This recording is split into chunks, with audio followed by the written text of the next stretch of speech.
Hello, I'm Marina. And I'm Natalia. And this is part 2 of our healthy cooking series with Jejune magazine. So today we're going to talk about best cookware for healthy cooking. So I am a big fan of anything not plastic because plastic sucks. Sorry, I don't know if I'm allowed to say that. I'm a big fan of glass materials and stainless steel materials, and let's see what else. Oh, copper is pretty good. So those are my top 3 materials to cook with. They can withstand high heat and they don't leach any metals or any kind of toxic materials into your food. You do want to avoid non-stick frying pans and Teflon things because those definitely do leach. And other metals like aluminum, even the aluminum foil is not great. So we use parchment paper if you do need something like that, or wax paper if you need like a thin strip for cooking. Marina, question for you. Yes. So I've heard that Teflon will leach if you scratch off the surface. Is that true, or does it leach anyway? It leaches anyway. So yeah, scratching it is definitely worse because you're getting deeper into it and like breaking off the materials, but cooking it in general will diffuse some of that stuff into your food, and it's not ideal. So you do want to stick to stainless steel if possible. Copper, like I said, sometimes they make copper plated things which are cheaper, so that's budget friendly for you. That's what I have, and copper is a great material. It's non-stick, by itself, clean. yeah. So yeah, and Natalia doesn't really cook with oils, so that's a pretty good material. Oh, also I forgot to mention cast iron. So that's something that you never have to wash, which is great. I love it because I'm a little bit lazy in the kitchen.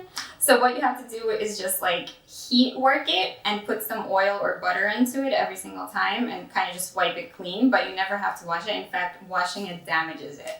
And it adds iron into your food, which is really great, especially a lot of people are iron deficient. So cooking with cast iron, put a little bit of iron into your food. Great.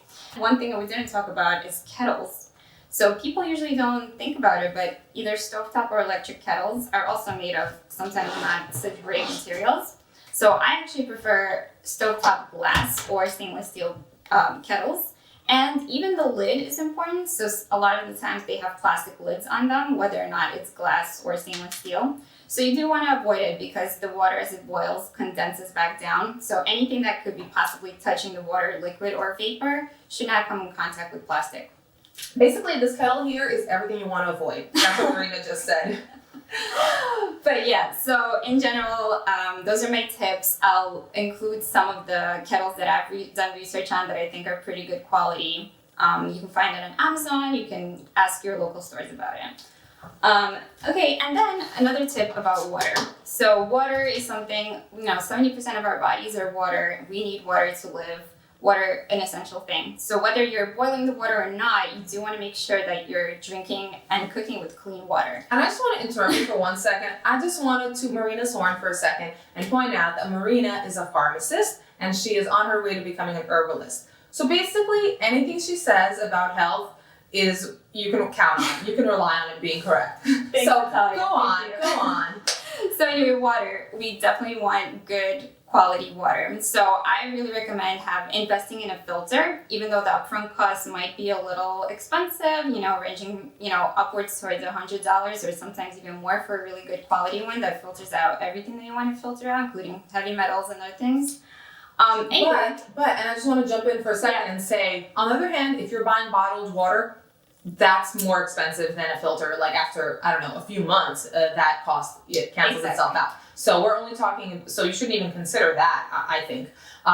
We're only talking about drinking tap water versus filtered. Yeah, and again, with the bottled water, first of all, it's plastic bottled water. Second of all, and you don't know what conditions they're stored in. It could be heated and things like that. Mm-hmm. Second of all, it's more eco-friendly. You just fill up your own container with the water. You never have to buy the bottles and throw out the bottles. So I like it. And as Natalia said, it's one investment, but it does last 2 months, so it evens out.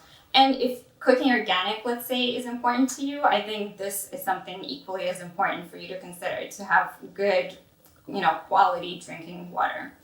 And so I've used filters for many years. A filter can last you years, actually. I recently thought to look into an under the sink filter. I guess I always thought it would be something very complicated and expensive. Totally not. You can get a basic basic but comprehensive filter. I got one on Amazon. The brand is called Water, and I'll link it. It costs $100, so that pays itself off after, just a little while. Super easy to install. I mean, I did it by myself in literally, 10 minutes. And now all my cold water is filtered. Honestly, it's such a game changer. Life changer, time saver. You don't have to wait for your water to be filtered anymore and like refill the pitcher, yada yada. So I'm all about the under the sink filter now. I have a countertop one, but mine is huge. I have the big Berkey, so I just fill it up overnight and then it just filters out in the morning. And then you have to change the filters like every 4 months or something like that. So I think it's really good. Good idea. And one last tip to kind of spring from our last episode. We were talking about cutting mats and cutting boards. And we were talking about how if you're using it for different materials, like let's say if you do cook meat or fish, you definitely want to make sure you're disinfecting the boards. So I think something like a wood surface is not a great idea because it could have these crevices, even if it's bamboo and like a good quality wood. And then that's really hard to clean and disinfect because, it's hard to know if you got all the crevices. The mats are a great idea and they take up less room. And glass cutting boards is another option, but the caveat with that is that it could dull your knife. So. Sure. Natalia was talking about sharp knives, so you don't really want to do that. So I think mats are like a win-win for all those purposes. Mm-hmm. Anyway, so I think we've come to the end of the episode. So it's not too much to know, but it's really useful stuff. Hopefully you guys will implement it into your lives and it'll, make you that much healthier. So again, my name is Nataliya. My YouTube is Healthy with Nataliya. And I'm Marina, rawfork.com, or I have a podcast, Rawfork. And this episode has been brought to you by Jejune magazine. Thank you. And the next one that we're going to be doing, look out for the next episode, is kitchen gadgets that you didn't know you needed for healthy cooking. And I won't tell you what's on that. You just got to watch and find out. Bye, guys. Bye.